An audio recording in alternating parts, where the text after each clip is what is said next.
Hello guys, सबलाई नमस्ते। आज चाहिँ हामी यहाँ सखेवा भन्ज्याङमा छौँ, जुन चाहिँ यो खोटाङ र उसको सीमा क्षेत्र पर्छ भोजपुरको। अनि हामी चाहिँ आज मन्दन ट्रायल जाँदैछौँ, कहाँसम्म सक्छौँ त्यहीँसम्म हिँड्नेछौँ र हामी त्यहीँ बसेर रिटर्न ब्याक हुनेछौँ।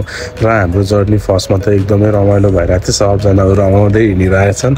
अनि बिस्तारै गर्दै गर्दै हामी यो झन्डा पार्कमा पुग्यौँ। यहाँ झन्डा पार्कमा चाहिँ त्यो एउटा मूर्ति बनाएको थियो, त्यो मूर्तिको तल चाहिँ नामहरू लेखेको छ। त्यो चाहिँ शहीदहरूको नाम लेखेको रहेछ, पहिला जसले आफ्नो ज्यान कुर्बान गर्नुभयो त्यसको लागि। र अनि बिस्तारै हामी हिँड्दै यहाँ प्रतीक्षालयमा पुग्यौँ, एउटा रोकिने ठाउँमा। यस्तो तपाईँहरूले बाटोभरि भेटाउनुहुन्छ।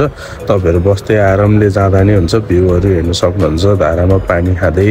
अनि हामी चाहिँ अहिले पुग्यौँ यहाँनिर मल्ल पोखरीमा। यहाँ पनि तपाईँहरू बस्न मिल्छ, बस्ने ठाउँ छ। अनि फेरि हामी त्यहाँ ठाडो उकालो चढ्यौँ आधी घन्टा 1 घन्टा। अनि त्यसपछि चाहिँ हामी दलसिङे भन्ने ठाउँमा पुग्यौँ। अनि दलसिङे ठाउँमा पुगेर हामी टेन्ट गाड्यौँ र आगो बालेर अनि हामी यहीँ बसेर एक रात अनि हामी सबजना मिलेर फर्किँदैछौँ। कस्तो लाग्यो तपाईँहरूलाई?